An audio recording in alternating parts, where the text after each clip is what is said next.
the time I really learned to you. I just lay low, and I'ma let you take hold.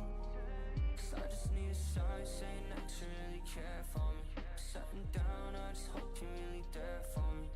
I've been on the edge, walking a tightrope, a lot of beside you, but I know it's not true. When you said you saw a life together on the beach, you just needed someone to kick up your feet. And now I'm losing my mind in this castle you built. I never wore the crown, it fell apart, made of silk. You said you wish me well, but I doubt it sometimes. I never should have been yours, but I wish you were mine. You said I was good, you really meant it. And all your fucking sins, you really spent it. And when you gave your heart, you really lent it. Giving you this time, you really bent it. And all this fucking love is getting fucked up. And how to take this time to get my luck up.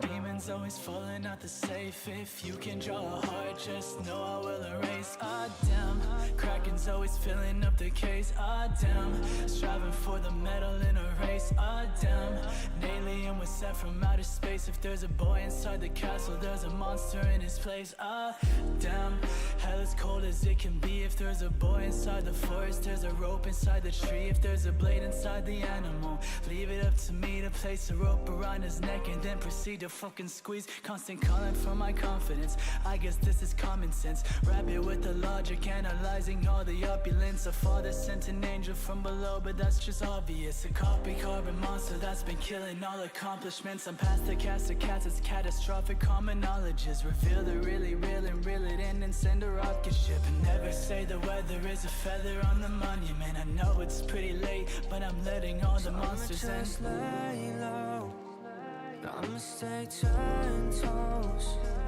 Tell baby everything I said I really meant to you. Too PC the time I really learned to you. I just lay low, and I'ma let you take hold. Cause I just need a sign saying that you really care for me. Sitting down, I just hope you're really there for me.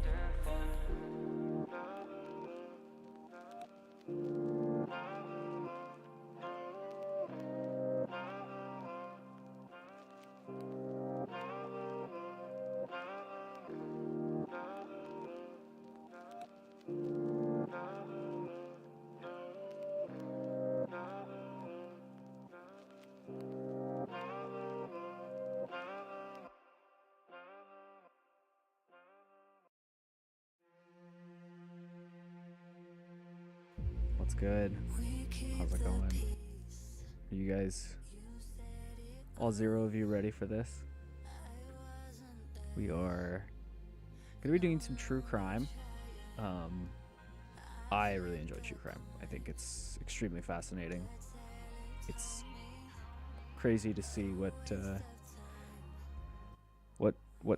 some people will go to, the lengths that people will go to cover their tracks and to do just like outrageous things that there's no reason to be doing them. So, this is the YouTube channel called JCS Criminal Psychology, and they have some very, very in-depth videos. They're long, but they're super entertaining and very informative, I would say. So it is they are very raw. There is raw, like, interrogation footage, uncensored. It's raw. It's very raw, and just prepare yourself, because it's kind of, it can be very, very heavy. So this is the case of Michael Dredgeka. I think that's how it's pronounced, or maybe it's Dredgeka, I don't know. And this is I have seen part of this, and it deals a lot with conceal and carry laws and useful determining when use of force should be, when force should be used, and reasonable force. And yeah, so let's turn this music off and let's jump on in. The definition of justifiable homicide is a killing without evil or criminal intent. It's a type of defense used in criminal law where the homicide of another is excused by reason of the offending party being under imminent threat of death or serious bodily injury. A homicide in this instance is considered blameless, yet the ability to prove or refute this defense will often boil down to some of the most precise technicalities that would most often be considered insignificant under different circumstances. At around 3:30 p.m. on July 19, 2018, 29-year-old Brittany Jacobs drove to the Circle A food store located in Clearwater, Florida. In the passenger seat was her 28. Okay, I've been to Clearwater, been there a few times.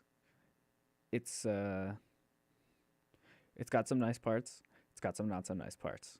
Just keep that in mind. Year-old boyfriend, Marquise McLaughlin, while in the back seat were their 3 children who were all under the age of 6 at the time. When they got to the store, Brittany parked the vehicle in the store's only handicapped parking space located on the side of the building. Marquise then got out and went into the store with their 5-year-old son to buy drinks and snacks. Roughly 90 seconds later, while Brittany was still inside the vehicle, 47-year-old Michael Dredgeka pulled up in his Toyota and illegally parked alongside her. He got out of his truck and started circling the young mother's car, looking for a disabled parking placard. An altercation ensued after 20 seconds, with witnesses inside the store reporting they heard a loud and aggressive argument between a male and a female. Marquise exited the store 75 seconds after the start of the confrontation, approached Dredgeka, and forcibly pushed him to the ground. Exactly 2.5 seconds after that, while still on the ground, Dredgeka pulled out a .40 caliber Glock pistol and fired a single round at Marquise, who then ran back into the store and collapsed in front of his son. Okay.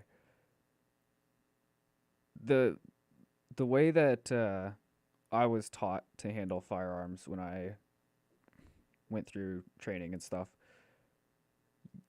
especially if it's like concealed weapon, you're not like in an active situation in like war or something like that. You in pretty much every single state you can't use a firearm if the other person has no weapon. That's just not how it works. That's why they call it reasonable force and not justified force, I guess. I don't know how to phrase that. But you can't just pull out a gun and shoot someone if they throw a punch at you or something like that. In this case, if you get thrown to the ground,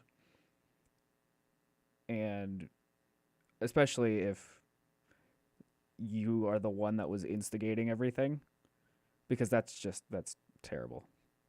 Now, obviously, I'm not a lawyer, don't have a law degree. This is not legal advice. This is just how I view these situations and trying to think through it with a little bit of a logical side, because a lot of people don't have logic these days. But yeah. Medics arrived within 19 minutes and rushed him to the Morton Plant Hospital.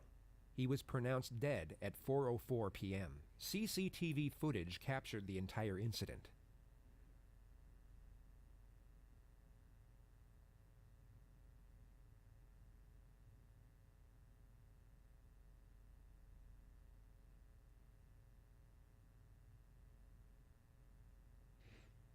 Okay. So if you saw when he pulled up, there were 2, 3, 4 open spaces closer to the front door. So like, you've got 1, 2, 3, 4 spaces right here, an open space over here, and then where he's parked.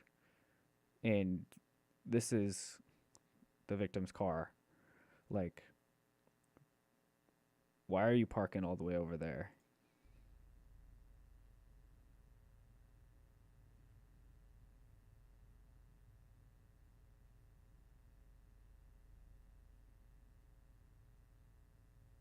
Okay, so that's where he gets pushed to the ground.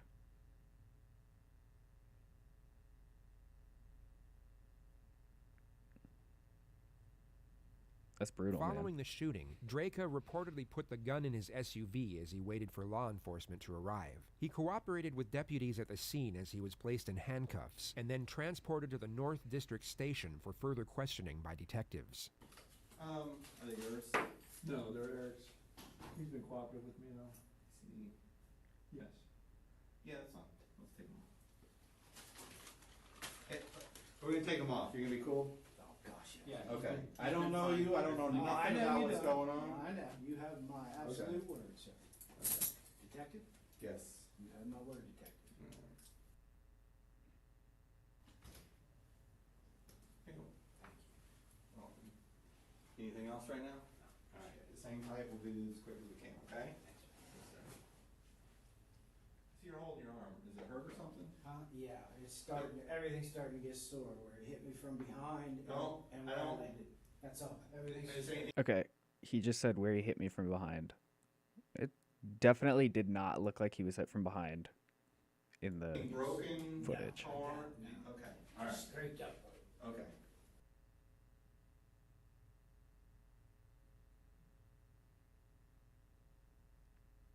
Letting him stew and think about his actions.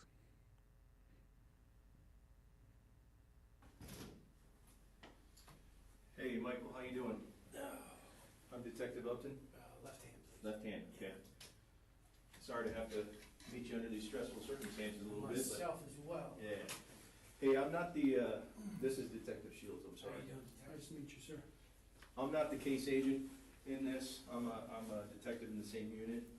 The case agent and the assistant case agent, if that makes any sense to you, are gonna come speak to you in just a few moments, okay? Of course, before any of us speak to you and try to go into any kind of details about anything or anything like that, I'd like to read you your rights. Are you familiar with your rights, Miranda Rights? Okay. Okay. The reason we wanted to do that first, you know, of course, we don't want to talk to you about anything, and again, the case agents are gonna come in here in just a few moments. It's my understanding that your vehicle is still, It's not a problem. it's at the store. Right by my house, so Okay, that's fine. okay. We have it all cordoned off, it's safe and all that kind of stuff. Yeah, I'm not worried about that parking lot, really. Okay. I never have. That's my store. I go in there every day. You guys just live right around the corner? Right around the corner. Okay. Would you be willing to give us consent to go inside your vehicle and just for documentation purposes and, that kind of thing?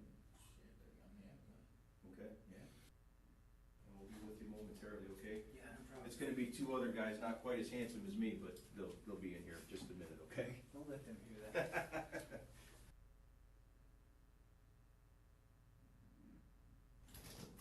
Hey, partner. Hey, my name's George Moffett. This How you is doing? Richie Remmer, Chapman. You've been sitting here for a while. You need to use the restroom or anything? Yes, please. Okay.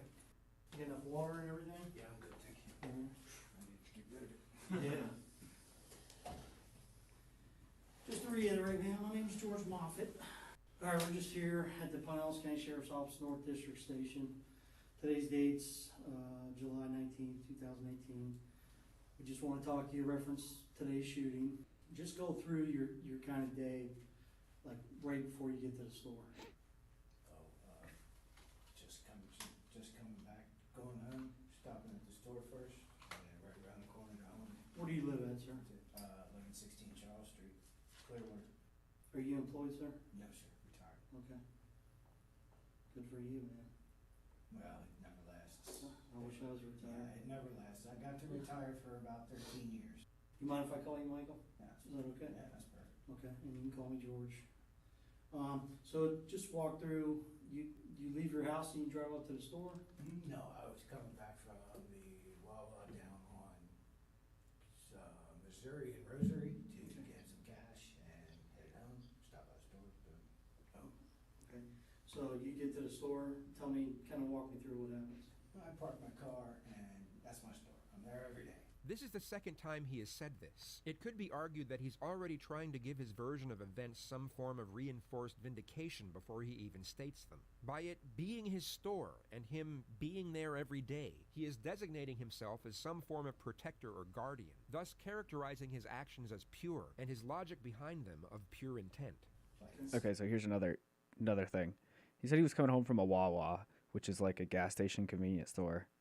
And this place that he stopped at looked like a convenience store, like gas station convenience store. So that's kind of strange. Yo, what's up, Jager? Miata is chilling, bro. I just rebuilt the head, pulled it out of hibernation from the winter, getting ready to rip on it this summer. And every day there's somebody pulled in the handicap spot there, just waiting on somebody. Okay. So I have a pet peeve about it.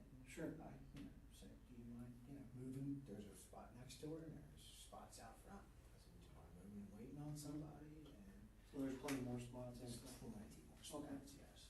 And she took that as an affront that I would speak to her that way. Started getting a little, yelling, and then of course. So you walk up to her car? Actually, I was walking around it. Oh, okay. Okay, because I parked here, she was here. Okay. Okay, so I just checked for placards, plain and simple. And she inquired about what was going on. Okay. And that's when I told her, about the handicap spots. What did you tell her? I said, it's not very polite to park here when there's other people who need to use this. She says, is it affecting you directly? I said, if my mother-in-law rolls in, yes, it will be. So, there's nothing, there was none of that between us at all. Okay. Nothing. It was just heated words, that's all. About Okay. how I was speaking to her, I guess. Okay. She said, what do I have to do to get my man? I said, well, what's gonna happen then?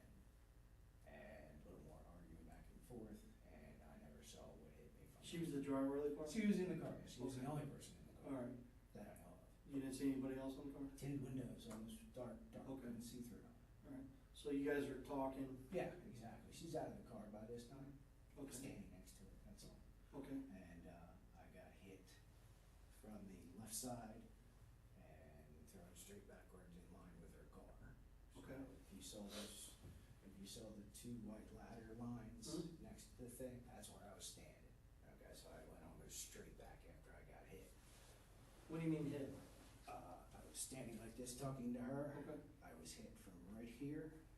The shoulder was pulled in front of me, and then I was.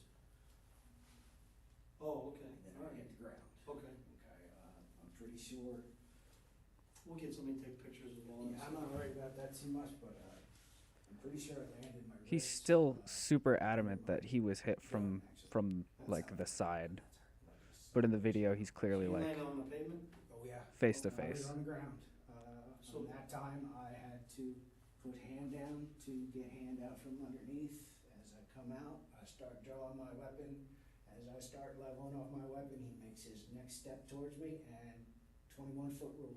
The so-called 21-foot rule stems from what is known as the Tuller drill, a self-defense training exercise to prepare against a short-range knife or melee attack when armed only with a holstered handgun. The idea is that by the time an individual determines a deadly threat, draws their firearm, and fires, the attacker will have already closed up to 21 feet in distance. This reinforces the idea that one should have their handgun drawn and ready to engage at a target if they're within that distance. Yet what Dredgeka left out is that this training exercise puts a strong emphasis on the fact that the attacker must have a weapon in their hands. That is the key component if one is to use this rule as a justification to immediately engage with deadly force. That's the biggest thing they drill into your head whenever you go to any sort of like firearms training for like a concealed carry permit or anything like that. Your force has to be equal. If they don't have a weapon, you can't use your weapon. Right. Okay. It happened so fast, and that was that. Did he say anything to you? Negative. Not a word. Okay. Did you say anything to him? No.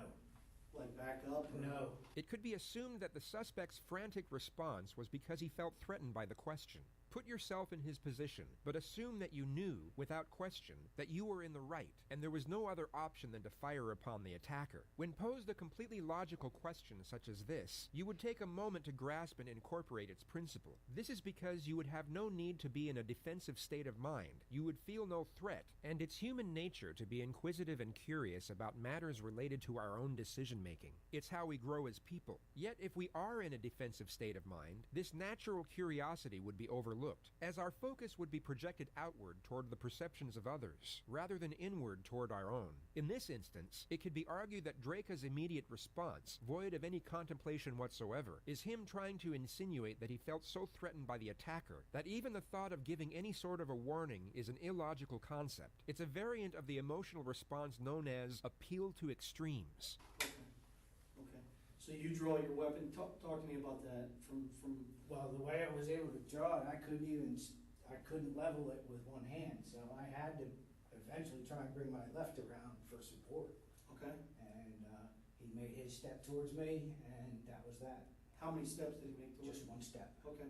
And then that was that. Talk to me about that. What do you do from there? I made sure there's no other threat around him because it spun him a little bit, and he ran into the store. Immediate threat gone.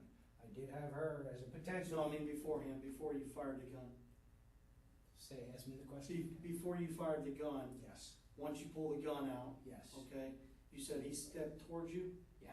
Because I don't Made want to one put more any words- step. Right. He made one more step towards me. And then what do you do? I didn't say a word. Gun Okay. was already out. Okay, what do you do? Fire my weapon. How many times do you fire the One weapon? time, sir. Okay, so you fire the weapon and then basically just scan? I ended up standing up, made sure all of the threats were clear, reholstered my weapon. Okay. All right, so he didn't come back at you again or anything like Not that? after he left Where did he go? into the store. Okay. Did you strike him? No, No, I mean with a gun. no, I don't know. I Okay. assume so, yes, because there was an ambulance there. Okay, so you don't know if you hit him? I or not? know nothing, but I would assume so. Okay, all right. So, what do you do? Talk me from there after you reholster your weapon. After I reholster my weapon, everything's clear. Somebody screaming about her kids. Somebody screaming about her kids. Somebody thought they were in the car. So I said everybody's inside, see if you can get her to unlock the car. Mhm. And that was it. All I remember is screaming about kids. Okay. What do you do from after you hear somebody talking about her kids and stuff? Everything's on, well, I asked one person to go, see if she could unlock her car from the inside, and then I decided to extricate myself from the situation completely and just back to my vehicle and wait for you. So I took my firearm out, unloaded it, locked it, left it in the car. And What do you mean you locked it back? Yes, Okay, unloaded it, locked it back, waited for you. okay. Did you unload a mag or anything like that, or? No, God, Okay. no, just Alright. the one that was in the pipe. We're gonna kind of slow it down a little bit and kind of, because I'm gonna be asking you specific questions about the incident. And again, just like just be truthful with me. And just because we got to kind of dot our i's and cross our t's, exactly what happened. I know you kind of went through it a little fast or whatever, so we're gonna just go back a little bit. Is that okay? Whatever you need Alright. to, bro. Appreciate it. So you exit your vehicle, right? Like you always do, and you're getting ready to walk in the store. Yeah. And what do you see from there? No placard on the front of the car, What- because I have to walk by the car to. So you approach the vehicle? No, front of the vehicle, yeah. Okay. And your intention The on handicap walking placard, around the that's what he's cars talking to look about. for Placards? Always, yeah. Okay. Where do I you usually normally take pictures if there's, Okay. You take pictures if you don't see no placards, or you Correct. take, okay. Where do you normally look for placards? license plate, windshield and the front. Okay. See if there's a front license plate or anything. When you approached the vehicle, did you make eye contact with the driver? I couldn't see the driver, the windows are so dark. Okay, I didn't know anybody was in the car, right. truthfully. So her window wasn't rolled down? No, The not driver's at the side? time, no. Okay. So you start walking around the car? Yeah, I walked from the front to the back and then just back up again. And Okay. I took no pictures. I just, would Sure. assume would go and keep going, but then the window came down. He states that the altercation started once the driver rolled down her window, yet the surveillance says otherwise.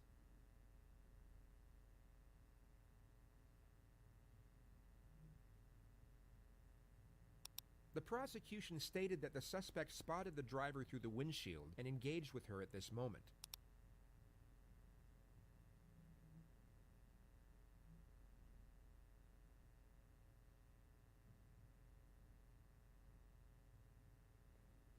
The window then comes down at this moment.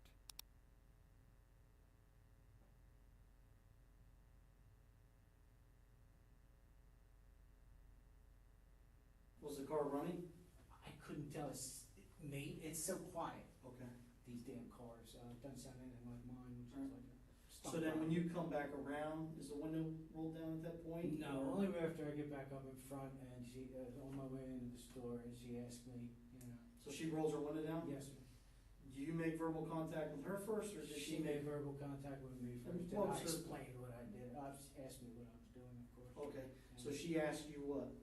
What are you doing? What are Walking you around my doing? car? Yeah, I And you said said- I'm looking for handicap placards, Okay, and then it ensued with, well, what's that matter So- to you? okay. And, so when she rolls her window down, she says, hey, what are you doing? How far are you away from the car? to the front of the car.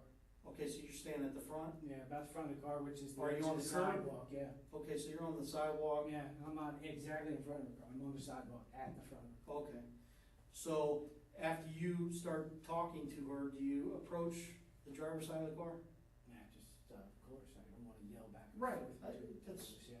That's understandable. Yeah. So how far do you approach the vehicle, I'm, distance-wise, approximately? God, You may be wondering why they are asking such specific questions when the entire incident was captured on surveillance. Yet they are not asking for the purpose of gathering facts. They are asking to see if the suspect will Colson, let's do amend it. the facts to fit with his We own got a narrative. bunch. There's a Anything he buttload of fabricates videos we can can be used watch. against him, especially during cross-examination to negate his credibility. it's gonna be, she's in the car, and it's. Let's gonna say be- I'm the driver. She can probably smell your breath, Okay. after a while, it's not like I was leaning in her car or anything. Hopefully you can't smell my breath. Oh, yeah, hopefully you can smell mine. So can you show me how far, let's say I'm her, how far do you come up to her? By the window.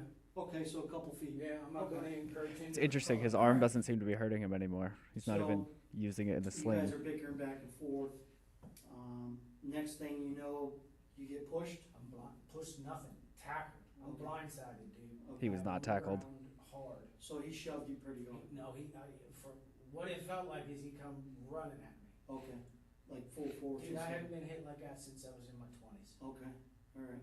So he shoves you to the ground, you fall to the ground, Correct. okay, Slightly, dude, not very, slightly. okay.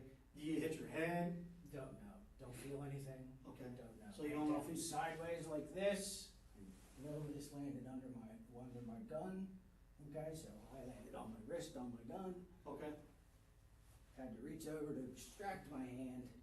to push yourself back. To push myself up off of that, and as I'm reaching and pulling around, he's standing in front of me. As I come up, he's taking his step towards me. Okay, now let's discuss that.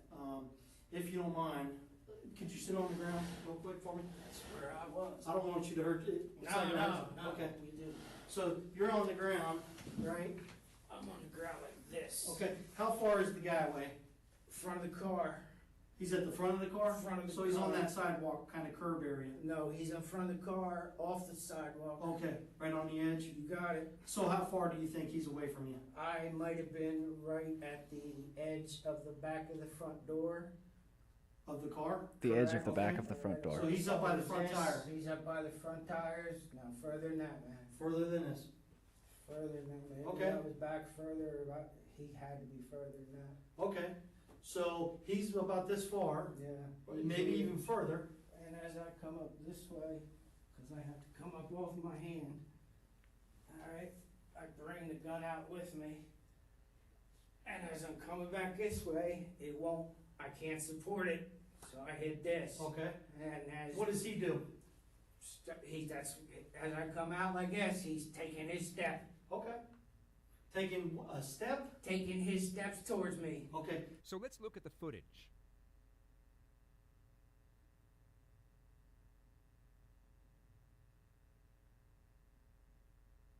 The suspect is shoved to the ground as he described. This is the moment he reaches for his gun. Marquise sees this and starts backing up. Marquise takes 3.5 steps back, and 2.5 seconds go by. Dredgeka then fires his weapon. how close does he get to you before you fire the gun? Maybe to the front tire. So show me where, tell me when to stop. Stop. Okay, so right here, Yeah. okay. Was he charging after you? 2 steps running. Okay, well, you're saying he was running? 2 steps Well, running. it would have been running when he got out of behind the car. Okay, all I right. gotta get off. Okay, yeah, I don't want you to hurt yourself. No, What did need you help? think then, Mike? say again, What bud? did you think when that happened? I've never been in that situation. He wasn't ever. thinking, I that's the thought thing. kicks were coming. Okay. So you thought he was gonna, I thought kicks were coming, or at least he'd be on You top need- of you me. need No, help? I got it. Okay. Left arm's pretty far. so, you're thinking he's gonna come kick you? I'm thinking he's coming to do the rest of it. Did you see him with a firearm? No, sir, I didn't see him with anything. Okay, what do you mean the rest of it? Whatever beating was coming after Okay. that. He just asserted that he thought kicks or a beating was coming. If he had spoken with a lawyer, he would have been advised to not only state, but put considerable emphasis on the fact that he believed that his life was in danger. He would have essentially been told to say that it was either his life or the attacker's, and that there wasn't a shred of doubt in his mind that he would have been killed had he not fired his weapon in self-defense. Even without the surveillance footage to refute his version of the altercation, these statements alone would be extremely damning in a court of law. So you thought he was gonna beat you and stuff? You're not kidding. Okay, alright. So, If he gonna hit me that hard to begin with from blindside from the get-go, what else should I expect? okay, alright. So you're on the ground. You said he was running at you, but he only took like a step. He would have if he had cleared that and come around towards me again with Right. that second foot. Okay, That so would he have only been made, it. he only made one step. He barely made the second step before I pulled the trigger. Okay. What Contradicting kind of himself. gun do you have? 2 steps running. Okay. Why did you think the guy was gonna beat you? Because I just got blindsided out of nowhere. Why? What else would I think? Oh, I'm just asking. Just Now, I've never been in that situation before. First thing I think, if I'm getting hit like that, somebody's coming at me for more. Okay. What did the female do at that point? The female just started screaming Was she in the car or out of the car? out of the car. Okay, she's screaming that you just shot him, or? I'm pretty sure, yeah. Okay, you just hear her screaming. Mm-hmm. Okay. I'm not paying attention to her anymore because I moved away from her. She's not a threat to me anymore. Okay, all right. Let me ask you a question. You mentioned early that you asked Mustafa about video and stuff like that. Correct. That there would, you think the video would show him charging it or It running at you? should. Okay, There should be an angle right on that parking spot. okay. What happens if I told you that I looked at the video and in no time and point does he come running up towards you? He actually takes a step back. I would disagree. Okay, I'm just asking. Yeah, Okay. I would disagree. in a Interesting. heartbeat. Okay, all right. So, you said after he runs in the store and stuff like that. Did you see me get hit? Oh, yeah, yeah, Where absolutely. did it come from? If Uh, you don't mind me asking, where do you We'll get come into from? all Yeah, that. we'll get break into all that. for you. But did she walks around the vehicle, does she go anywhere? Do you see her go anywhere? She went to the front of the store, she was inside for a while, then she got in and moved her car. Okay, so she came back outside the store. She did. Did you guys have any discussion? The only thing I said to her was somebody's trying to see if you've got keys for your children. Okay. Did, when the gentleman, before you fired the gun, did he make any threats towards you? I After never he heard a pushed you? word. Okay, so he didn't say, I'm gonna kick your ass? I never heard a word of anything. Let's kind of back up, because I'm just trying to understand. Excuse me, before, you shoot him, okay? And he had already shoved you, right? You said you thought he was going to come kick you and basically finish the job, Yeah, okay? Did you hear him make any statements? negative. He never made a word. Okay, until like I I'm fired. coming to, I'm Never coming to said finish? a word until I fired, but then he never said a word when he dumped me either. Right, so you never said, what the No, hell, sir. dude? Okay, so you guys don't have any type of, I barely even saw the man. no, I mean, after he Oh, pushed no. you were on the ground, There's you're trying to get to your sidearm, no talks between us okay. at all. You don't ask him, what the hell, dude, why'd you push me? No, He doesn't make any statements, I'm gonna come kick your ass? no, negative. Okay. Didn't say a word to me. So This you guy made no just threats resorted that he to was gonna come shooting finish his job. so fast. It was an assumption, definitely. Okay, so you just assumed he was gonna come do that? Any smart person would, Yeah, I mean, okay, I get it, I understand that. So, and then you shoot him, Just one time, correct? One time, sir. Okay. Neutralize. And then That's he it. just neutralize it?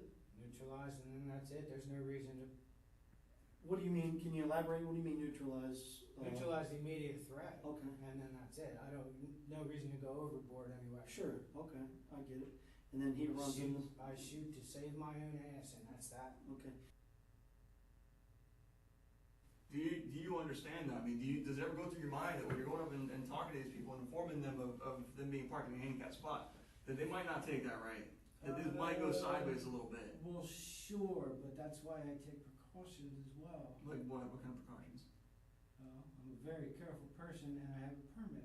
He has just stated that he was fully aware beforehand that a serious altercation could have arisen from his actions, and then justified these actions on the grounds that he was carrying a weapon. He has essentially just tried to condone the provocation of a potential violent encounter because he was protected, showing no consideration for the safety and well-being of others. It could be argued that he gave no thought to the potential harm said provocation could cause anyone apart from himself.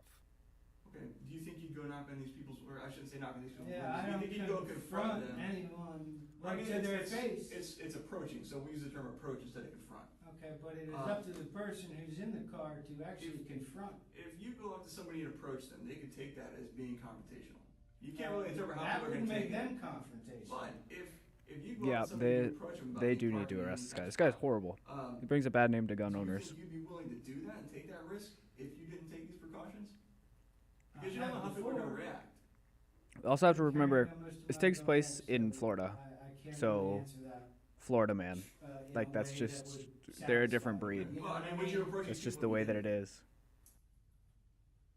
Once again, I don't know. I would have to say yeah, Okay. but I wouldn't know because, like I said, You always carry. I've always carried a firearm.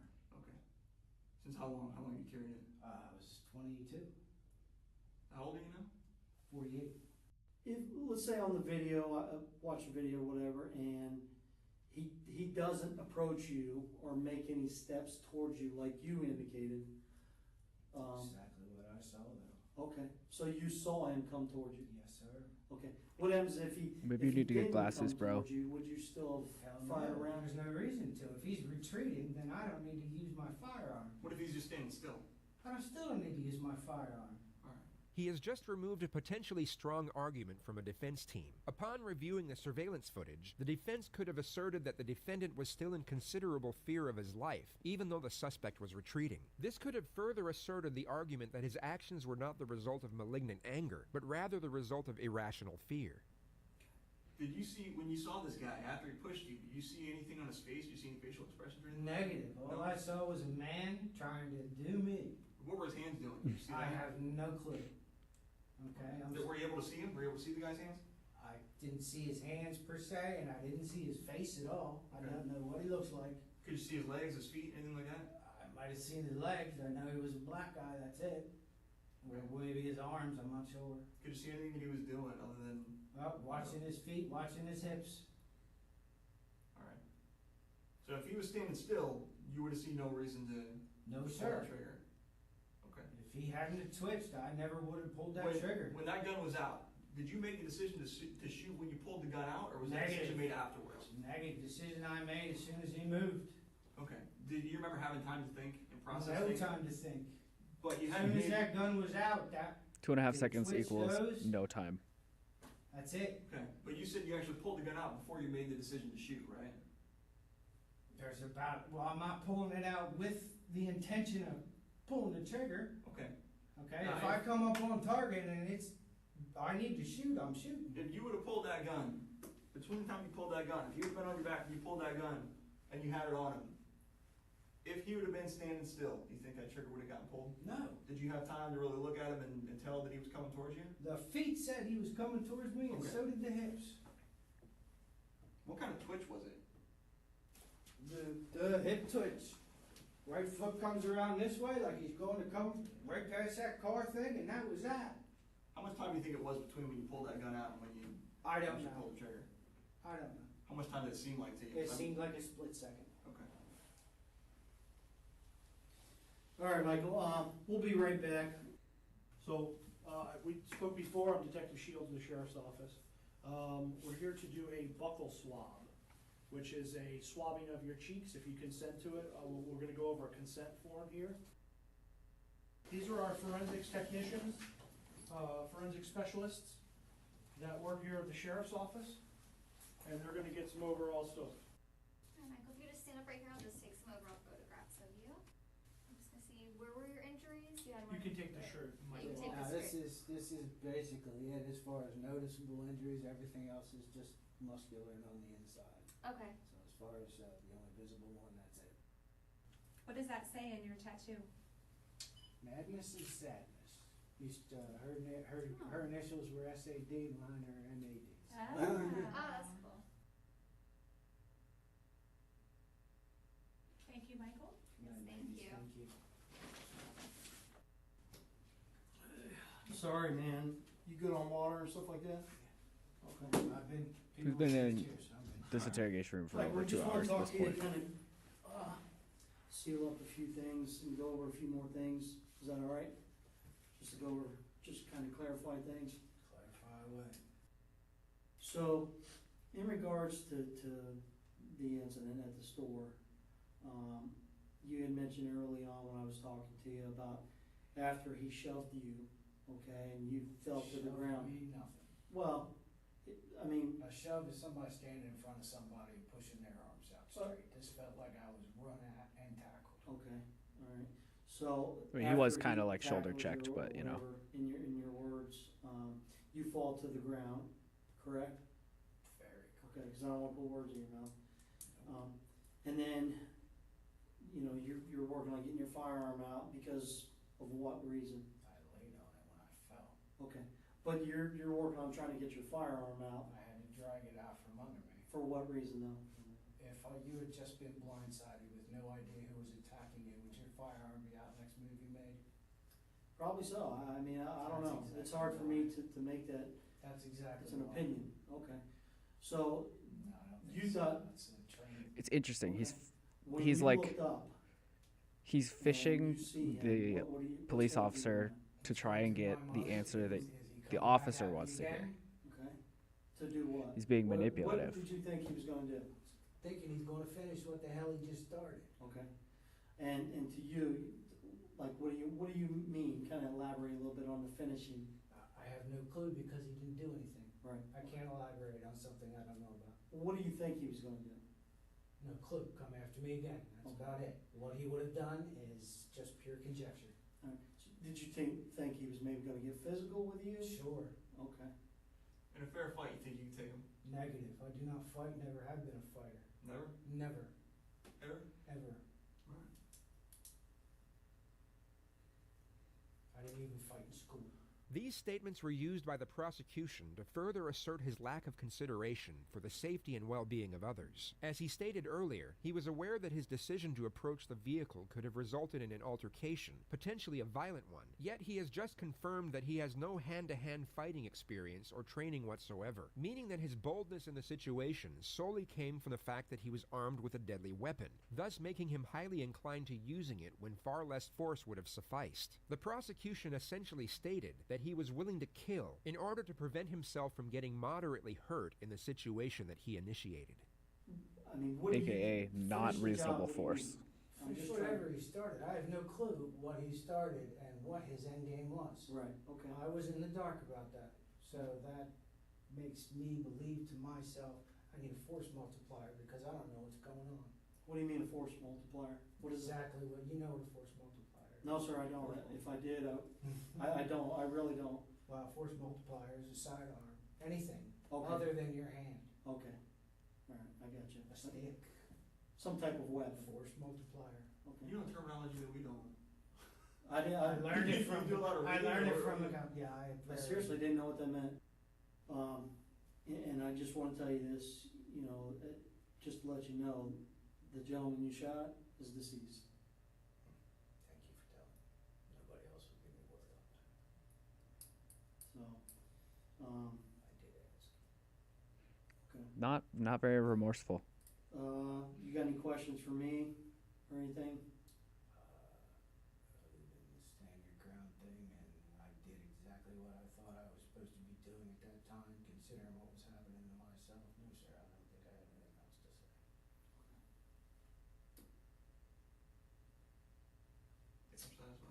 All right, approximate time is about 2,200 hours. Interview will be concluded. Dredgeka was released without charge as the investigation was ongoing, but was arrested 25 days later on August 13th and charged with a single count of manslaughter. During those 25 days, Dredgeka was named as the accused aggressor in 4 prior road incidents ranging from 2012 to 2018, where he threatened drivers with a gun. 2 were male, 2 were female, including a young mother with 2 children in the car. He was interviewed by WTSP 18 days after his arrest. I just want you to tell me about yourself. Okay. I'm pretty much your normal, average, everyday person with average problems, I would suppose. Right. I don't know what everybody else's problems are, but Right. you know, I've got money troubles. You know, we've got moving troubles. Right. But other than that, everything. Right. Take me back to, I'm going to call it that day. What kind of morning That did you day. have July 19th? But were you working? Were you walking the dogs? Were you? I don't think this is really the right place to go into specifics about that day. Well, I wasn't talking about the actual incident of the shooting. I was just saying what your day was like. Cup of coffee? What, Normal, everyday day, really nothing that, saw the wife off to work? yeah, nothing too surprising out of any of it. Mhm. Everybody involved with this case, a lot of people involved with this case have spoken up. Mhm. The sheriff has spoken out. The prosecution has spoken out. The McLaughlins have spoken out. Al Sharpton has spoken out. And we felt that it was necessary to hear from the person at the center of this case. The McLaughlins have been very, very hard and descriptive about you as a person. Is there something that you could say to them that might give some clarity about who you are or how you feel? I really don't think this is the right place to talk to the family directly. Right. How many dogs do you have? 2. And what kind are they? German Shepherd. All right. It seems like this is striking a chord with you. Do you? Yeah, I don't miss my girls. Miss my girls. Mm, It's all of them. yeah. Is there anything in your mind that would change now that you have a chance to look back? Is there anything you would change with what happened, how it happened? Is there anything that you would change, or I'm sure you had time to think about this? Sure. I've had plenty of time to think about it, but as far as changing anything as events, Right. is what you're. Right. I don't see. I really did. No, not off the top of my head. Okay. People that have come down to speak about the events and things of that nature, and they get the feeling that there might be a racial overtone to this incident. No, there's almost no way of that. Number one, my upbringing really Right. prevents that from coming out of me ever. My parents weren't that way. Right. You know, it was always try and get along with everybody. Green eggs and ham. You Right. know, everybody's different. And I grew up during desegregation, not segregation. Mhm. Okay, so it's not like was sheltered from From other people. other cultures or Right. races, from a very young age. And my professionalism beyond that Mhm. prevents me from saying stuff like that anyway. So I can look you in the eye right now and ask you, Yes. if you are a racist, what would be your answer? No.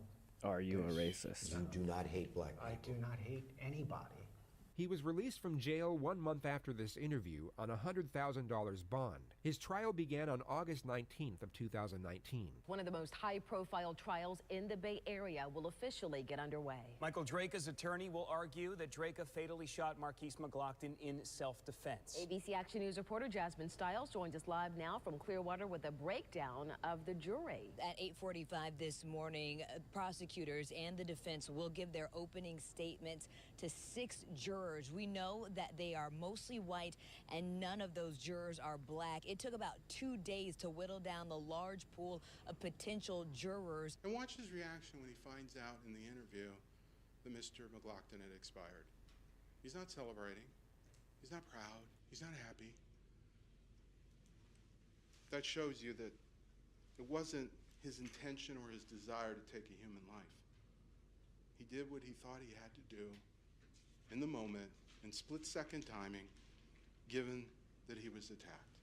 It's not a high-definition video. You heard their own experts say it was standard definition. We don't even know the age of the cameras that captured the images. But clearly, it's not the best images. And we heard about this compression artifact. You're going to see that there's some wavy lines when you watch the video in the deliberation room. You're going to see this little jumping, little wavy lines over the shoulder of Mr. McLaughlin at one point, on the grill of one of the cars at one point. So it's not completely representative of what occurred. And it's certainly not high definition representative. Color seems to be off, very, very low color. You heard the store owner say that Mr. Dredgeka came in every day. He didn't know he carried a weapon. Mr. Dredgeka never said, hey, I got a gun. I carry a firearm. Had no idea. And how did you describe Mr. Dredgeka? He said he was always calm. And in this video interview, he's calm. Seems a little depressed, calm. He doesn't seem proud or excited or anything like that. Very calm. Everyone that described him said he was calm, cooperative, nice guy. He had no time to think. He had no time to analyze the situation. He was attacked, he was blindsided. He says that, listen to him in his interview. Those clips the state didn't play to you. So I just hope that as you go back and deliberate on this extremely, fundamentally important constitutional issues, remember we live in America. Mr. Dredgeka is presumed not guilty unless the state is able to overcome that presumption by evidence and testimony. We respectfully submit to you that that has not occurred in this case, that there is reasonable doubt. Common sense tells you that. We know how divisive this case is. Mr. Dredgeka did what he thought was necessary to terminate a threat, a clear threat against his life. And as I said, when you go back and talk about it, ask yourself, if Mr. Dredgeka hadn't pulled the gun and fired, what would have happened to Mr. Dredgeka? Mr. Dredgeka was the victim. He would have had a sore arm That's and the butt. sad part. The victim, the true victim, has That become lady. the defendant in a very serious criminal case. Oh, man. His life and liberty are at stake here on your decision. Think it through. One man is already gone. Do we want to take another man's life away from him on this kind of evidence when there's this kind of doubt in the case? There isn't really any doubt in the case. Thank you as for far your as I see it. What we have to do as the state of Florida is prove beyond a reasonable doubt that that defendant committed the crime of manslaughter. Now, what is a reasonable doubt? Here is a story that I tell in closing arguments. Admittedly, it might sound silly, but it's to demonstrate what is and what is not a reasonable doubt. So let's say that you're walking your dog at night, and it's Florida, of course, and you hear some thunder, you see some lightning, you smell the rain, you go to bed. You wake up, water everywhere. Okay? Beyond a reasonable doubt, it's been proven that it rained. Now, is it possible that a helicopter went over the neighborhood, go into some forest fire, dump the bucket of water over the neighborhood? Is it possible the sun's not going to rise? Okay? But that's not reasonable based on the evidence. The evidence is there was thunder, there was lightning, the smell of rain. When you look at all that, it's been proven beyond a reasonable doubt that it rained. And one of the most important things that you do not pretty leave much dead on. when you come into a courtroom is your common sense. So common sense tells you that it rained. Now, can you speculate this? So let's say that you have some kids in the neighborhood. Let's say there's 3 kids. You got Allison, you got Alyssa, and you got Timmy. okay? And Timmy's the terrible one in the neighborhood, and he has the super soaker gun, and he likes to spray that super soaker gun everywhere. Now, can you speculate that he took that super soaker gun, went all around the neighborhood when you were sleeping, and sprayed water everywhere? Well, sure, because you can speculate about anything. But is that reasonable based on the evidence? Thunder, lightning, smell of rain? Absolutely not. That's not reasonable. So when you look at the evidence, now the evidence in this case came from that witness stand, and it's from all the exhibits up there. When you look at all of that, we've proven beyond a reasonable doubt that that defendant is guilty of manslaughter. To prove the crime of manslaughter, the state must prove the following two elements beyond a reasonable doubt. Number one, Marquise McLaughlin is dead. No issue with that. Unfortunately, number two, Michael Dredgeka intentionally committed an act that caused the death of Marquise McLaughlin. Okay? So, did he intentionally shoot him? Yes. The way this case has been framed for you is whether or not this defendant was justified in shooting Marquise McLaughlin. But I'm going to frame it a little differently because based on the evidence, and really here's the million-dollar question. We've heard so much evidence, okay? But here's the million-dollar question you need to ask yourself. Was this defendant justified in shooting a man that came out to protect his family while he's retreating, while he was unarmed? That's the million-dollar question. It was the most perfect shot he could take. Hit him right here. Okay. He didn't know if Marquise was armed or not. Marquise hadn't drawn a weapon. He didn't have anything in his hands. But you can't tell if a person is armed, especially if they're concealed carrying. You absolutely cannot tell. There's no way of knowing until that they're either searched or a weapon is drawn. There's no way of knowing. Traveled through his lung, through his heart, rested on the other side. The most perfect shot he could take. Didn't hit him in the toe, foot, knee, calf, thigh, stomach. The most perfect shot. Center mass. Did he reasonably believe, as Marquise McLaughlin was backing up and turning to go into the store, that he was about to die? Because that's what that instruction says. Did the defendant reasonably believe he was going to die as Michael McLaughlin backs away when that firearm comes out? Did the defendant reasonably believe he was about to suffer great bodily harm? Was he about to be beaten to a pulp as Michael McLaughlin went backwards? Was he about to die? Was this defendant about to die or be beaten to a pulp when he took the first step back? Absolutely not. What about the second step back? Absolutely not. He's getting farther back. What about the third step back?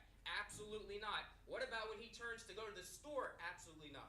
And when you look at those still photographs, you'll see that Michael McLaughlin's foot is facing where he wants to go. And the only reason his eyes are on that defendant is because he's looking at the firearm that's about to kill him. His entire body is saying, I give up, I'm leaving. And pay attention to this, which I'm sure you already have. When the defendant's on the ground, you could see both Robert Castelli and Michael McLaughlin start to move. He's calling him Michael. Before the gun comes out. Marquise. They both simultaneously recognize that he's pulling a firearm. And before that gun is even out, Michael McLaughlin is retreating. Watch the video, you'll see it. And when the gun's out, he's in full retreat, and he can't go back any farther because that car's there, and that's when he takes his turn to go to the store. That's exactly what you see on the video.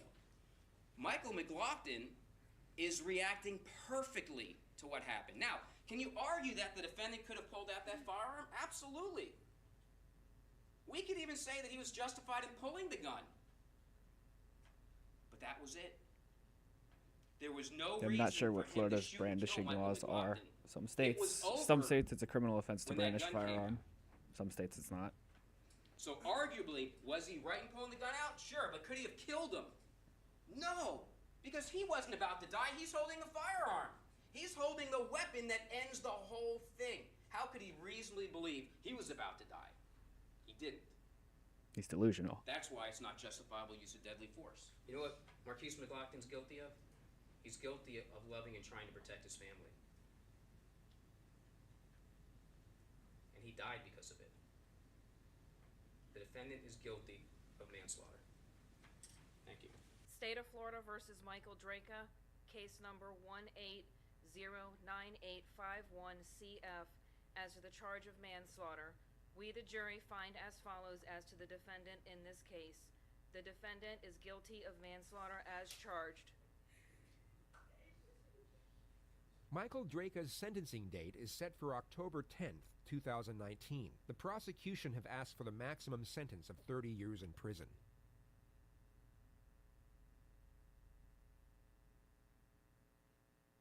Dang. That's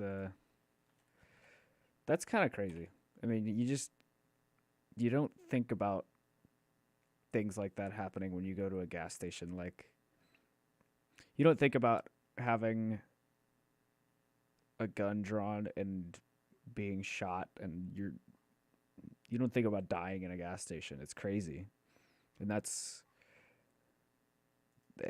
a tragedy that Marquise lost his life, because this man,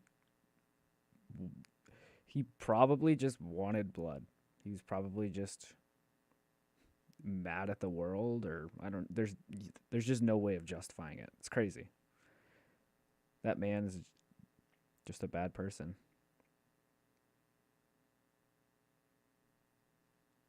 All right. Let's watch a couple short ones. Been going for only like an hour, but you know, not going to stream for super long. Let's see, what's a good one? This is a really good one. Okay, this one is called Guilty Until Proven Innocent. With respect to interrogation analysis, it's no secret the benefit of hindsight gives you a considerable advantage when evaluating information. When you know a subject is guilty, it allows you to exclusively look for guilty behavior. The knowledge of outcome highlights the imperatives while stripping away non-essentials, and this allows you to calculate certain things that would otherwise be overlooked by cause of your own doubt. Hindsight is 20/20. Everyone is well aware of this aphorism, and what's fascinating is that it not only applies, but is far more compatible to the innocent than it is to the guilty. The reason for this is because the information you have to scrutinize is reduced when dealing with innocent subjects. When you remove the versatile factors of misdirection and trickery, you're left with relatively straightforward behavior in comparison. Of course, the argument that everyone is different and can react in a different manner has merit. Human beings are unique, and there will always be exceptions to every rule, especially when you take into consideration that trauma can cause atypical behavior. Yet, atypical behavior and guilty behavior are generally distinguished from each other with relative ease. And that brings us to example number 1. 37-year-old Michael Dixon, described by his peers as popular, friendly, but also unassuming and reserved. A self-professed introvert who turned down a job as a trade show presenter due to his fear of public speaking, and kept his position as a trade show assembler instead. On August 15th, 2003, in Hamilton, Ontario, police were called to report a man breaking into a jewelry store. 2 officers responded and chased the perpetrator from the store down an alley before momentarily losing sight of them. At the same time, Michael Dixon was getting off a bus nearby coming home from work. He was the first person the police saw when coming out of the alley and was then arrested at gunpoint. Dixon voiced his innocence but didn't resist arrest and stated he would help in any way he could. He was taken to the Hamilton police station and questioned 2 hours after his arrest.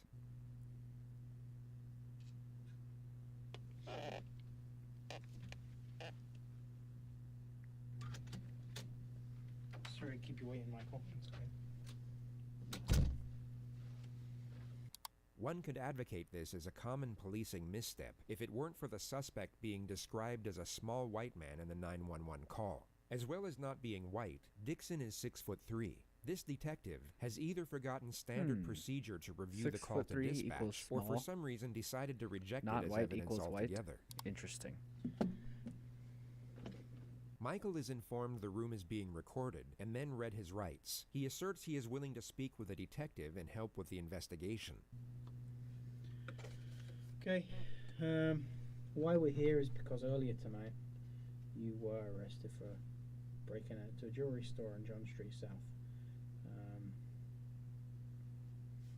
Now, your innocence and guilt in this, quite frankly, isn't an issue. The evidence I have is, frankly, conclusive and overwhelming. Okay? So I'm not even going to ask you if you did it. What I have to ascertain here is what kind of guy you are.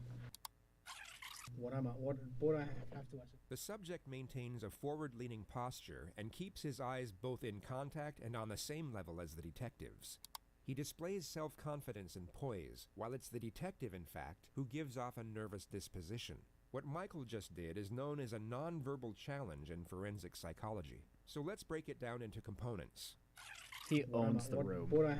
In the next moment, the detective will shift in his seat to adjust his position, and at the same time break eye contact to look somewhere in this direction. Michael's exaggerated head movement that follows isn't for the purpose of maintaining eye contact. He could maintain it while keeping his head perfectly still. It is in fact to let the detective know he is maintaining eye contact. It's a way of asserting dominance in the exchange. He is telling the detective that he is the more confident person in the room at that moment. What I have to ascertain here is what kind of guy you are. Whether this is you're like a serial burglar and this is what you're doing all the time. He burgles or cereal. This is a one-off thing because of the power cut and everything that's going on tonight. That's all we're here for. Okay, I understand your position. Like I say here, I didn't do it, and you've heard that a million times, I'm sure, in your career. But it's just, ask me questions. That's all I can do is answer them, I guess. I've got no questions to ask you. I mean, why did you do it? That's basically that's my only question. I'm coming from that position, and since I'm saying I didn't do it, I really don't have an answer for you except to say I didn't do it. I guess we haven't really got a great amount of talking about. Yeah, it's like I said, whether you did it or not isn't up for the discussion. Okay, well. Okay, but it is though. It's really not. You've no doubt come to notice how incredibly tolerant Michael is over the unjustness of the situation. It's the most unusual thing about his behavior, and perhaps what makes him an anomaly with respect to innocent subjects. So before moving on to the second phase of this interrogation, we'll show you a more common response from an innocent subject facing similar charges. This is 26-year-old Justin, falsely accused of breaking and entering, first-degree theft, and assault. He was arrested at his home and only read his rights to silence on the way to the police station. The footage will begin before the subject knows what exactly he is being charged with. In his mind, he knows he has done nothing wrong, and at this point is unaware he is about to be wrongfully imprisoned for just over 2 years. I'd be so mad. I would be fuming. So many lawsuits.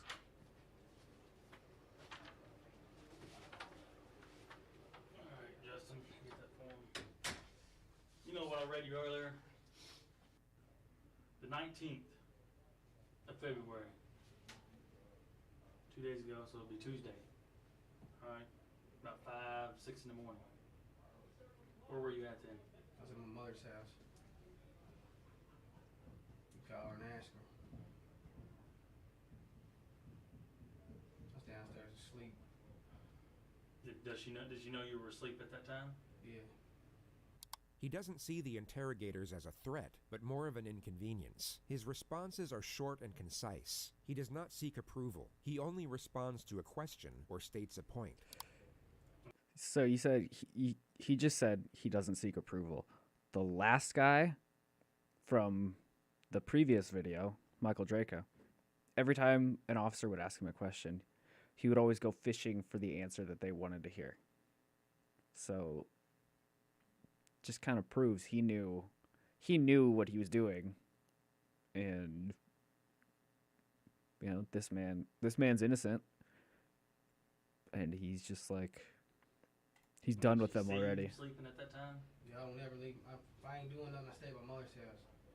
So I'm not working, I'm at home. You didn't go to labor ready that day or nothing, looking for a job? Yeah.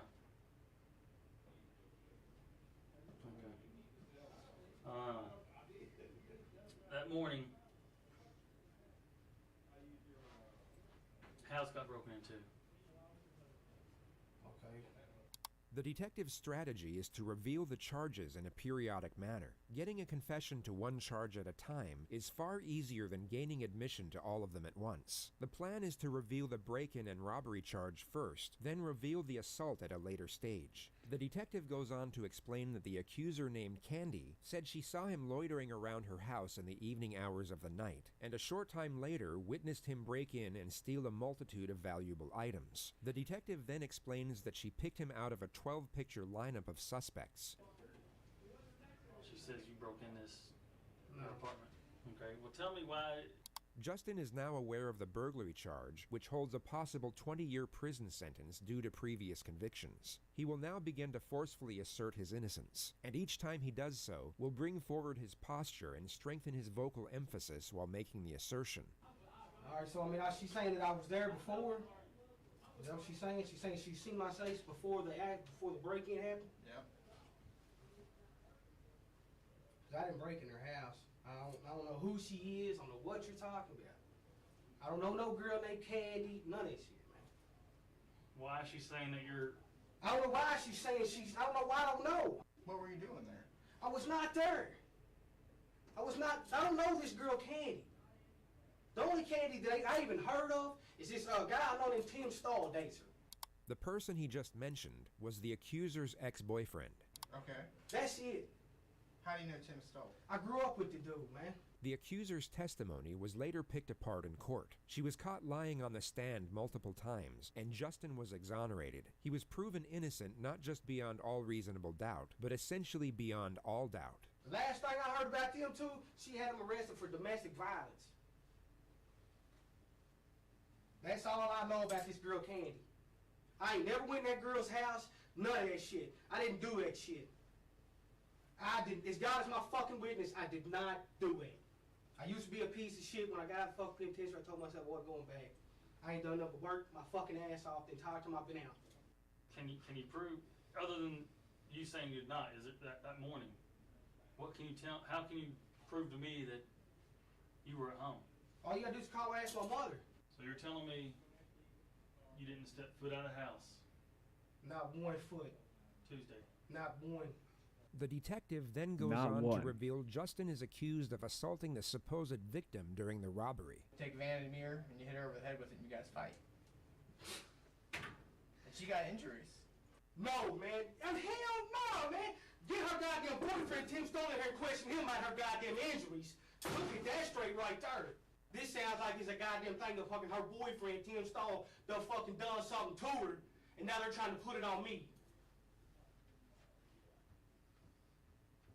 I know that's what the fuck this is. And look, that's why we're talking to you, okay? No, this is bullshit, man, because I've tried everything in my fucking power to stay the fuck out of this goddamn fucking penitentiary shit. I did not do that shit, man. Okay.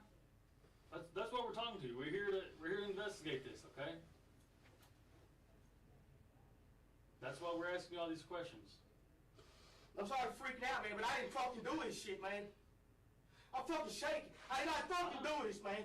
Justin had already served 3 years in prison for a robbery in his early 20s. He more than likely knew the reassuring tone of the investigator wasn't a good sign. Although slightly more animated than the average person, this form of aggression is a commonplace response from the innocent being directly accused. He comes off aggressive, but in a defensive manner. He is not being hostile, but highly combative when professing his innocence. His conduct is totally justified considering the circumstance. When facing a considerable amount of time in prison for something you didn't do, this level of anger is warranted. So when compared to the forgiving composure of Michael Dixon, the extraordinary nature of his behavior becomes even more pronounced.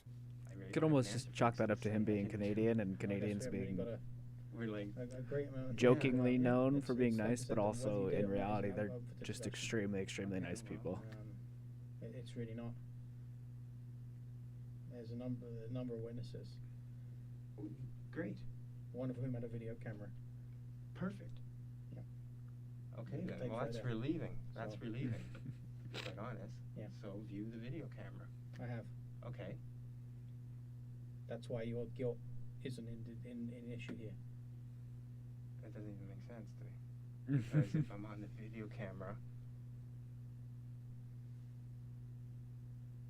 that doesn't make sense. You have a video camera that shows me? Yeah. It doesn't make sense. It makes perfect sense to me. We'll have to, I guess, I have no choice but to get a lawyer then, if this is the kind of thing you're going to go through with me. This isn't going to go away. You're charged with breaking in. You will be charged tonight. Okay. You will be going to court in the morning. Perhaps the most upsetting moment, considering the fact that we know this man is innocent. You can see the fear emerge in his eyes as he realizes he won't be going home after this interview. Charged with breaking in with intent. Okay, that's what's going to happen right now. He is noticeably afraid of what lies ahead, yet reacts to the situation with reasoning and intuitiveness. Can I ask you something? Okay, are you just making this up that you have a video camera so you see how I react? Because it goes that if you're saying, okay, hear me out for a second, please. If I am guilty, as you believe, because you have me on video camera, then okay, we'll go through the procedure. But I'm saying, I'm trying to call your bluff here, because since I know I didn't do it, there's no way I can be on the video camera. Well, like I say, it's not game of poker. Okay, well, I've got nothing to gain from that. I'm not trying to give you a hard time, all right? You know what? I've got nothing to gain from that either way. Which is why I'm not asking you, did you do it? I'm not trying to catch you out. I've got nothing to gain from that. Getting a confession void of evidence is in fact excellent for an investigator's career. It's a mark of merit and can accelerate promotion. Michael continues to profess his innocence in a calm and composed manner for a further 7 minutes. The detective then asks that he draw out a map and specify his movements before the arrest. Every detail of his alibi was later proven to be 100% accurate. Like I said, on the information I've got, you're going to be charged tonight with breaking in. However, I do have a duty to make sure that the truth is, basically the truth is paramount, and the true version of events is paramount, and I have a duty to investigate all of this, and I will investigate. I assure you, I'll investigate this story thoroughly, and hopefully, I'll be able to find something here, which will either prove or disprove, what we've discussed tonight. Yeah. Okay. Problem is the speed at which this is going. Yeah. Like when I was on the ground, I was saying, go quickly to the terminal. I have like 6 or so guys around me. Like talk to the bus driver. Right. I can't comment on things that happen at the scene, unfortunately. But now I'm left hanging, right? Now I'm looking at this. I mean, this is basically on the evidence I've got. This is the only course of events that can take place right now. But I will certainly make sure that this is looked into thoroughly. Okay, I can give you my word on that. That's my duty. That's what I have to do. Okay, I trust you will. I was just wondering, can I make a phone call? Because I'm supposed to be at work at 8 a.m. You're not going to be able to be at work. I know I'm not going to be able to, but I like to phone ahead. I can arrange that you get the phone call to let someone know that you're not going to be at a place. Yeah. So I'm hanging out in that room till 10? No, we'll be taking you downstairs to a larger custody facility which you have downstairs. Well, it's not the most pleasant place in the world, but it's only for a few hours. Sounds like fun. This man just owns the room with his confidence because he knows he's innocent. Okay, well, I will look into all of this. I trust you will, yeah. I trust you will. I'll make sure we got the whole picture. Okay. Okay? Well, thank you, I guess. Okay. You're not in an enviable position, and I understand the process. I'm not satisfied with it. That's what I'm saying. And I don't expect that you're going to be happy with it. And I'm thinking, no disrespect to you, but I know someone sitting in this chair has probably lied to you a million times, right? So I'm thinking, what can I do to convince you? I try to give you the information. You've been very good with me, and I try and treat everybody as an individual. Okay. My main aim is 2 things: is that you get your rights that you're entitled to under the Constitution of Canada, and that you're treated decently, and that the truth comes out. The truth eventually did come out, but the suspect wasn't treated decently. He was kept in jail for 3.5 days before a separate investigator looked into his alibi witnesses and checked surveillance of the area in question. He was then exonerated immediately. A civil trial ensued, and Michael was awarded $46,000 in punitive damages. The interrogating officer and 3 other investigators were all demoted and suspended without pay. I wonder what the the Canadian version of the Miranda's Rights are. Because, like, I'm fairly certain that, like, in Canada, if you are arrested and ask for a lawyer, like, they can just keep questioning you. Like, they have to get you a lawyer, but they can just keep asking you questions and questions and questions. And where, like, in America, when you ask for a lawyer, they can't do anything. They have to bring you a lawyer. Like, that's just the way that it is. And if they don't do that, it's a huge thing. Like, huge. So, yeah, I don't know. I wonder what that's like. All right, we could probably do like one more. Let's see if there's another decently short one.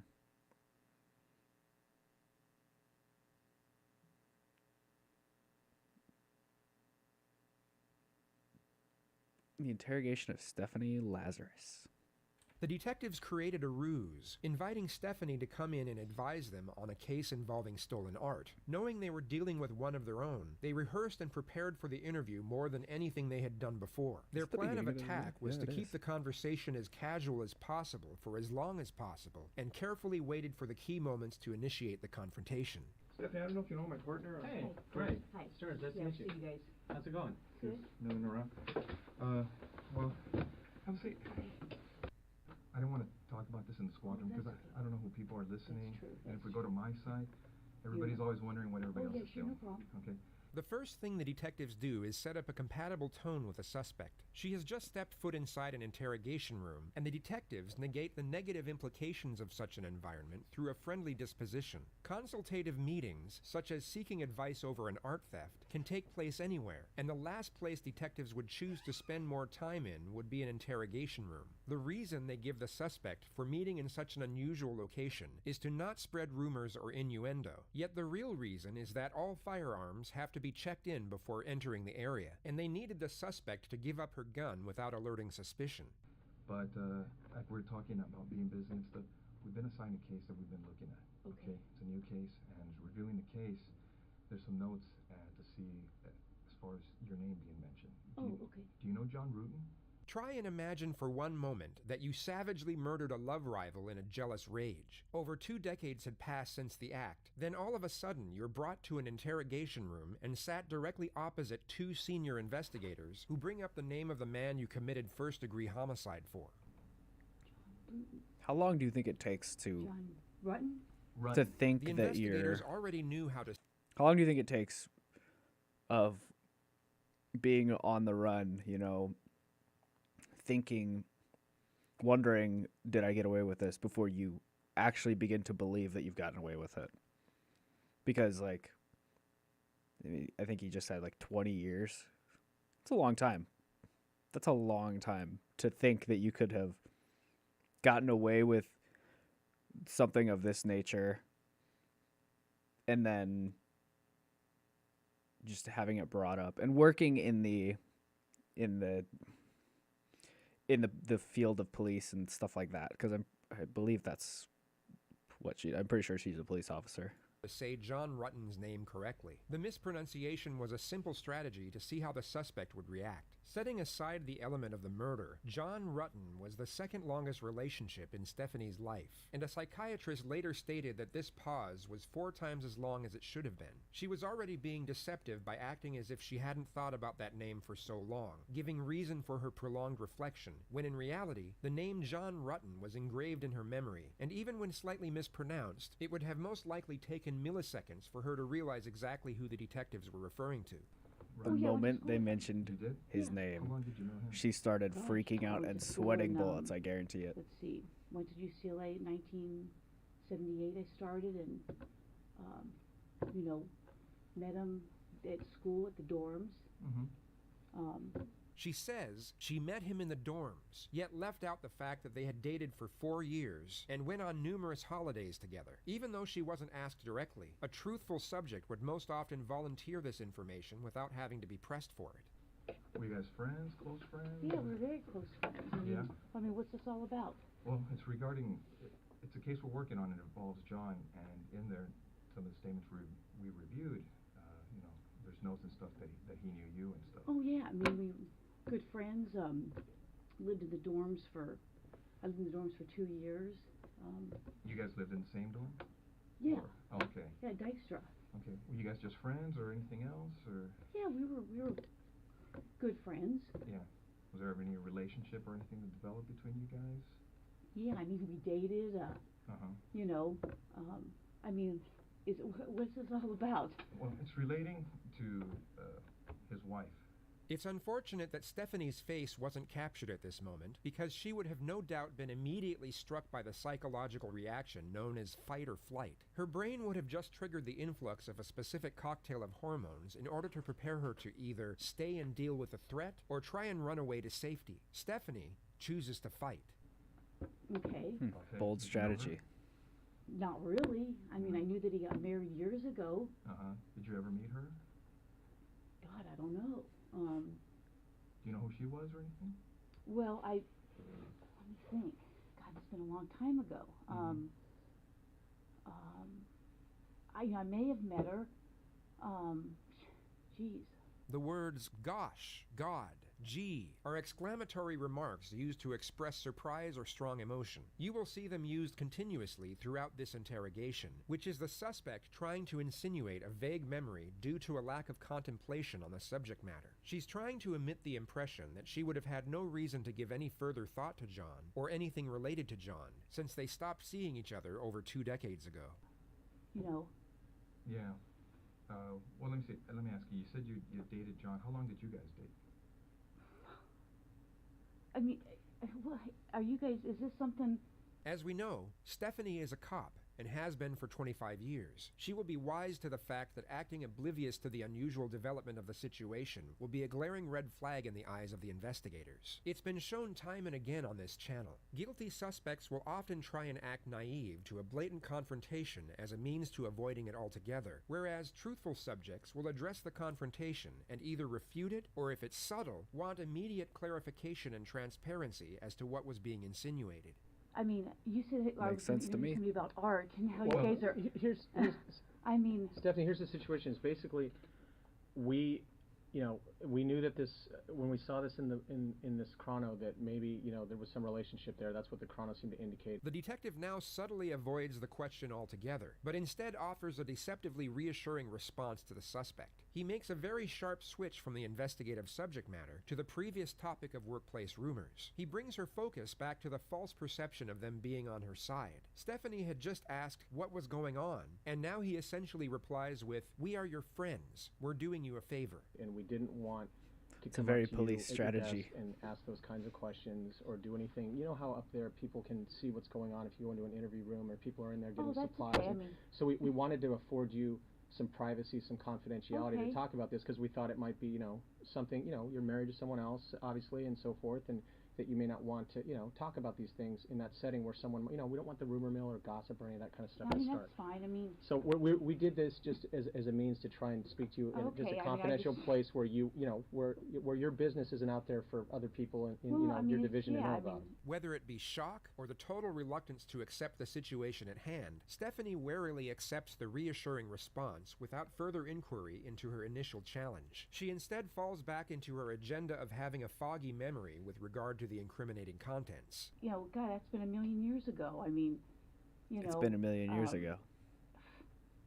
What year is That's it now? just- 2009? I mean, it's I been a million years graduated in ago. 82, yeah. We dated. I dated other guys. I'm sure he dated other girls. Well, let me ask you, roughly how long would you say you guys dated? Oh, jeez. I couldn't even say. I mean. Notice how she now goes on to over-explain things that don't require an explanation and weren't even inquired about. It's a clear-cut indication of hyperarousal and a derivative of TMT, also known as terror management theory. The suspect will go off on unrelated tangents as means for gaining momentary relief. Going into detail about trivial things affords her a brief escape from the terrifying reality eventuating before her. This is a very common occurrence in interrogations where the suspect is facing serious charges, and psychiatrists believe it to be a subconscious coping mechanism. I started school there in 78. I started UCLA in 1978. I graduated in 82. I don't even remember what year he graduated, if it was a year or two before me. She's I like think he was a completely little bit older avoiding the than I was. question. I mean, you know, I can't remember if he was born, let's say I'm born in 1960. I don't know if he was born in 58 or 59. I mean, you know. That's like I mean, I knew 4 or his parents, I 5 knew his just sister, random years his she's brother went throwing to out there Northridge. to avoid this question. You know, his sister had spent the night at my house before. Obviously, I spent the night at his house before. He probably spent the night at my house before. You know, you know, I don't. Well, correct me if I'm wrong, because from what you're telling me, is you guys dated while you were in college together, right? Yeah, and probably after college. I can't. Geez, trying to think when I met my husband. I met my husband in. When did I meet Scott? Let's see. I was teaching DARE because I met Scott when I was teaching DARE up in Oregon. But How would you forget when we you had meet long your stopped, husband? you know, dating before that. So you haven't talked to him for a long time? Oh, I think I How haven't do you talked just to him in a long forget time. that? You're I couldn't married to tell this him the last person. time How I do you talked to forget him. that? I met Scott, I'm thinking in 92 maybe, April of 92. It was, Scott being your husband. yeah, I'm trying to think. I was teaching DARE. Let's see, what year is this? We'll be married. I got married in 1996. I think I met Scott in 92. Prior to that, I couldn't tell you how long I had talked to John prior to that. But since you met your husband, Scott, you haven't talked to him? I mean, he may have called me once or twice before we got married. Right. You know, geez, I moved to Simi in 1994 because I lost my house in the earthquake. Oh, really? Quite honestly, I probably keep in contact with a few people from the dorms. We all lived on the 10th floor, and there's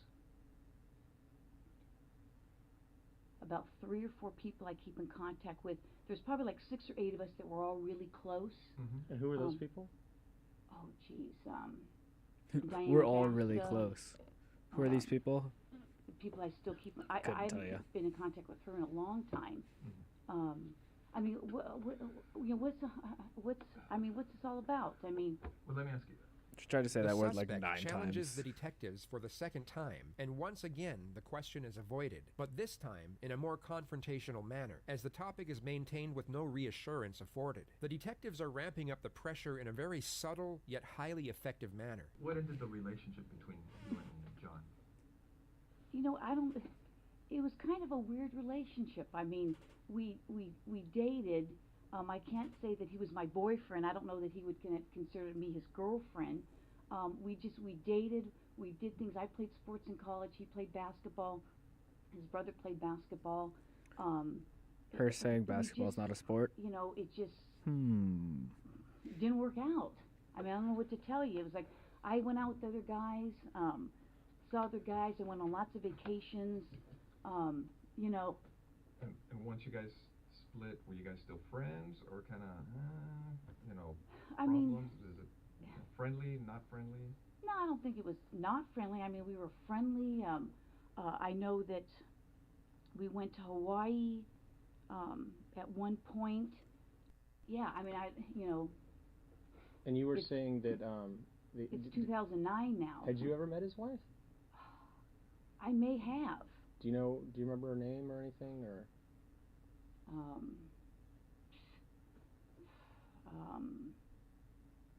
Or what she did for a living, or where she worked, or anything about her? The suspect was just asked 3. I just want to say, if I was pulled over by her as a police officer, I would be pooping my pants. I would be fearing for my life. Look, that face is horrifying. consecutive questions relating to the victim. She was supposedly in a reflective state during all 3 of the questions, yet her facial expression completely changed for the 3rd one. This is because she was pretending to be in a state of reflection for the first 2 questions, as she already knew the answers, whereas for the 3rd question, she actually was in a state of reflection and was genuinely searching her memory for the correct response. Had you ever met his wife? I may have. Do you remember her name or anything, or?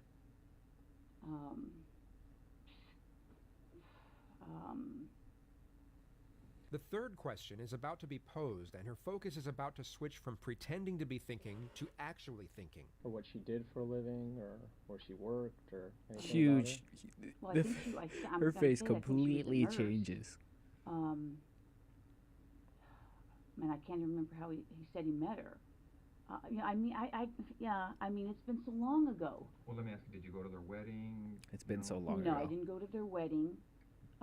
No, did not go to their wedding. Couldn't even tell you what year he got married. I mean, it's been a million years ago. Again, I mean, what, I don't understand why you're talking about some guy I dated a million years ago. Well, do you know what happened to his wife? Yeah, I know she got killed. You wouldn't need to be an expert in body language to recognize the unmitigated terror emanating from the suspect's face at this moment. She had just verbalized the victim's tragic demise for the first time in most likely over 2 decades. What did you hear about that? I saw a poster at work. I'm sure I spoke to him about it. I think I spoke to another friend of his about it. And how did you first learn about that? Jeez. Someone could have called me. I could have heard it at work. I think at one point there may have been a flyer or something. I know a good friend of his. Were you on the job back then when that happened? Yeah, I think so. Yeah, I'm sure I was on the job. That's why I would have heard about it with the flyer. He had a good friend, Mike Boldrick,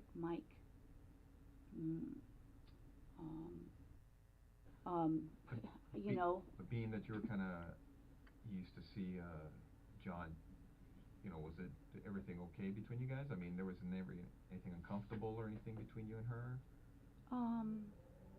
8 separate witnesses testified that Stephanie had confronted Sherry at the hospital she worked at, while the 2 of them were reportedly in an intimate relationship with John. The confrontation was said to have been highly aggressive, and Stephanie had to be escorted off the premises by security. Reports stated that Stephanie was by far the more combative and even made threats against Sherry's life.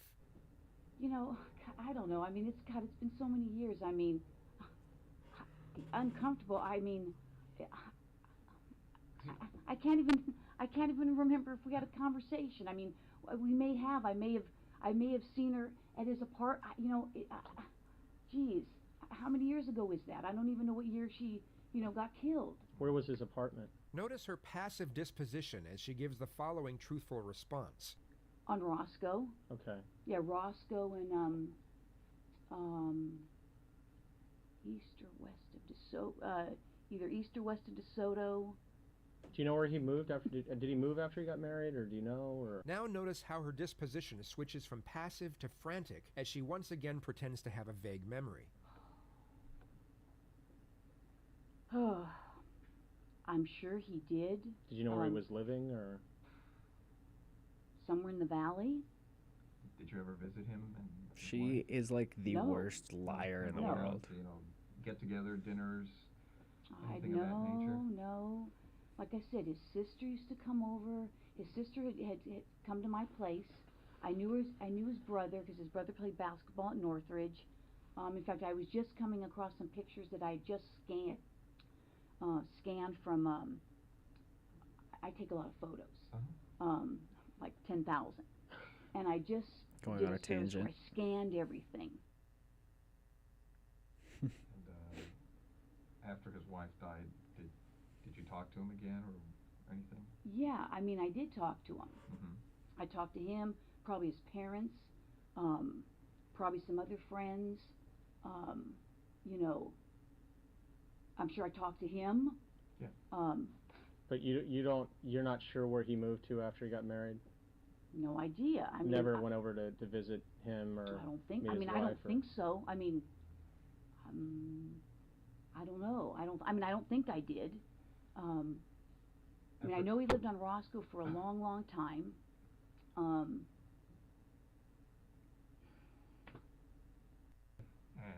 you're right. I mean, if you guys are claiming that I'm a suspect, then, you know, I got a problem with, you know, with that. Okay.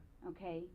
So, you know, if you're doing this as an interrogation, you're saying, hey, I'm a suspect. Well, now I got a problem with, you know, now you're accusing me of this? Is that what you're saying? We're trying to figure out what happened, Stephanie. Well, I'm just saying, you know, do I need to get a lawyer if you're accusing me of this?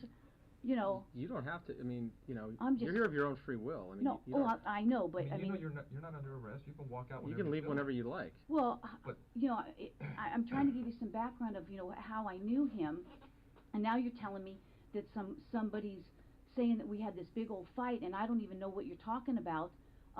You know, and I don't want to, you know, get in trouble for something that I didn't even do, or you're saying I did something.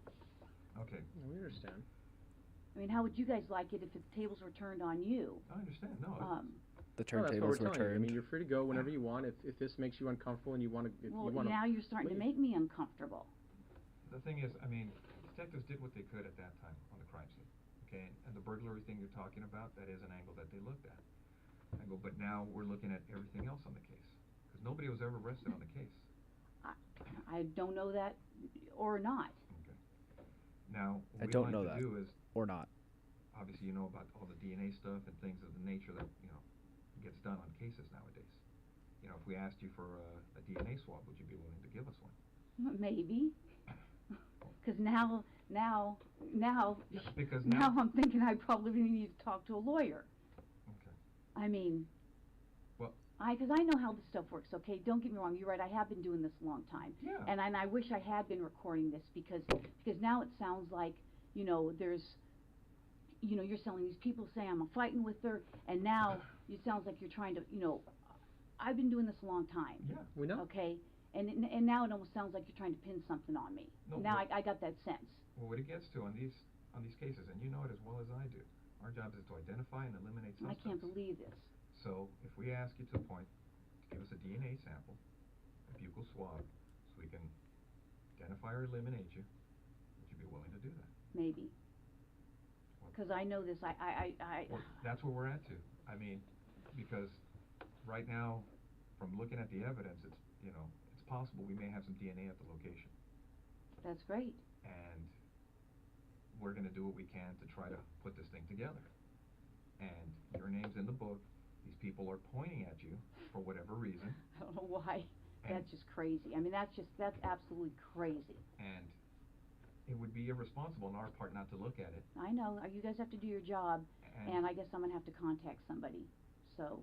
That's fair. I mean, That's because I fair. know how this stuff works. I Sure. mean, I just can't believe it. That's, I mean, we understand that. I mean, if we were in your position, I mean, we would feel the same way. I just can't even believe it.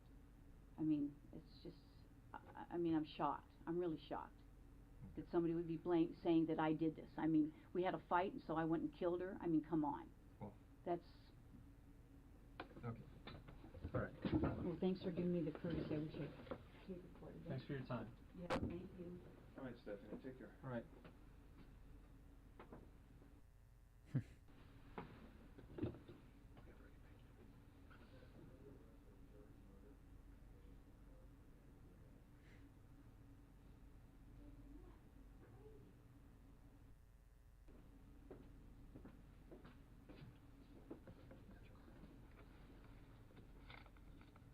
This is absolutely crazy. Have a seat, Stephanie. And now she's in cuffs. Nice.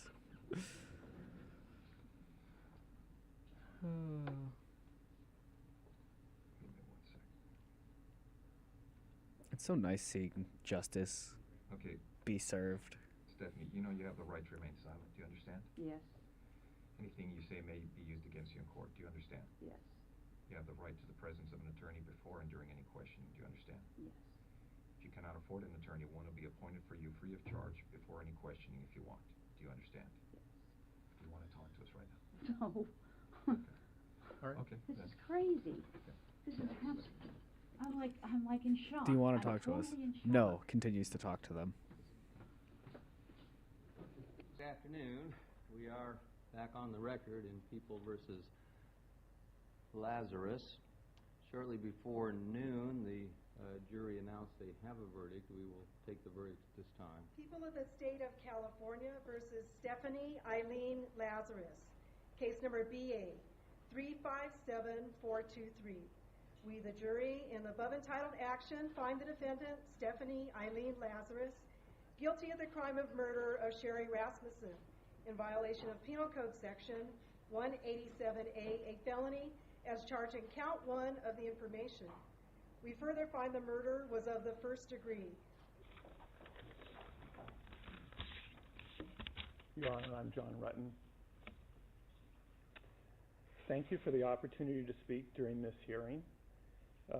There are really no words that can describe the loss of Sherry and the whole of this experience, so it makes no sense to talk very long. It suffices to say that the Rasmussen family, my family, and Stephanie's family have been thrust into a bizarre world of disbelief and indescribable sadness. Sherry Rasmussen had a profound impact on so many people.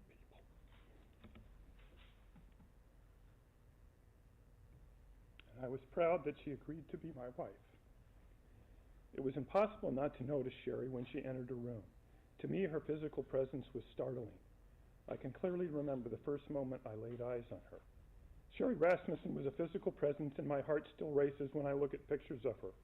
But Sherry was extraordinary, more for who she was than the way she looked. She was a hard worker, a consummate professional, a leader, a diplomat, forgiving, tough, and a kid at heart. Sherry's loss, the way she died, and the trial 25 years after her death has had a profound impact on many, many others. The effects are broad and span a generation, creating pain for those whose lives should have never been touched by this tragic event. Again, words are feeble tools for describing these impacts, but there are so many moments and so very many tears. And the fact that Sherry's death occurred because she met and married me brings me to my knees. Stephanie Lazarus was sentenced to 27 years to life for the murder of Sherry Rasmussen. She is currently being held inside the maximum security unit of the Central California Women's Facility. Good. Any other cards that stand out in your mind?